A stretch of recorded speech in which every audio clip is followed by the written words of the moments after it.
କାମୁଡ଼ିବା ପାଇଁ କ'ଣ କରିବା ଆମେ କ'ଣ କରିବା ମଶା ଆମକୁ କେମିତି କାମୁଡ଼ିବନି କ'ଣ କରିବା କହିଥିଲେ ଗୁରୁମା ଆସ ରେ ପିଲେ ଜଲ୍ଦି ଆସ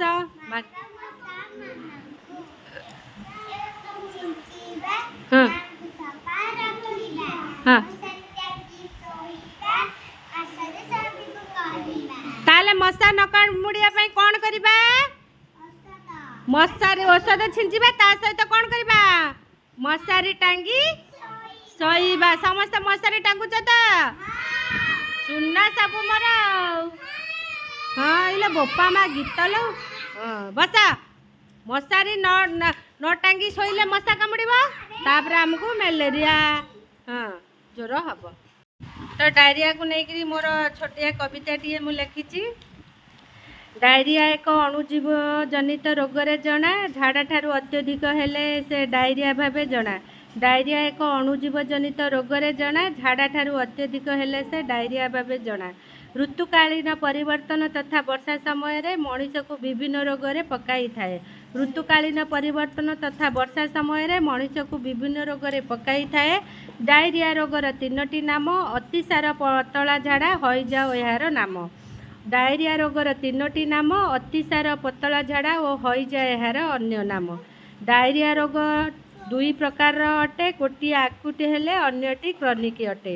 डायरिया रोग 2 प्रकार अटे गोटे आकुट हेले अन्यटी क्रॉनिक अटे पतला झाड़ा 3 रु 14 दिन भितर आकुट नाम परिचित पतला झाड़ा 3 सप्ताह रु अधिक रहिले क्रॉनिक नाम परिचित पतला झाड़ा 3 रु 14 दिन भितर हेले आकुट नाम परिचित पतला झाड़ा 3 सप्ताह रु अधिक दिन रहिले क्रॉनिक नाम परिचित आक्यूट वायरल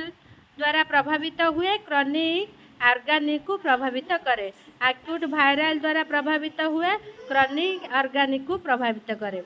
हईजा डायरिया होची एक रोग ताहा भाइरस बैक्टेरिया पैरासाइट जनित रोग हईजा डायरिया होची एक रोग ताहा भाइरस बैक्टेरिया पैरासाइट जनित रोग खाद्य हजम नहले पचासड़ा खाद्य खाइले दूषित खाद्य खाइले अघोड़ा खाद्य खाइले खाद्य हजम नहले पचासड़ा खाद्य खाइले दूषित खाद्य खाइले अघोड़ा खाद्य खाइले भोजी भात अत्यधिक भोजन द्वारा डायरिया आमको होता है परा भोजी भात अत्यधिक भोजन द्वारा डायरिया आमको होता है परा हईजा डायरिया रोगीर प्रत्यक्ष बा परोक्ष आमे स्पर्श आसिले डायरिया रोग होता है हईजा डायरिया रोगीर प्रत्यक्ष बा परोक्ष आमे स्पर्श आसिले डायरिया रोग होरे यार लक्षण सबू कौन अटे तलीपेट पीड़ा पतला झाड़ा मुंड बुलेइबा बारंबार मलत्याग मलरे नाल रक्त फेण मुंड बुलेइबा ज्वर शोष लगिबा जुहारे मलिनता देखाजिबा जानी था यही सबू लक्षण अटे चिकित्सा यहाँ किपरि करिबा रोगी को तरल खाद्य देबा पैड पानी ओआरएस पेज तोराणी लेंबू सरबत सहित डाक्तर परामर्श नेबा। Thank you.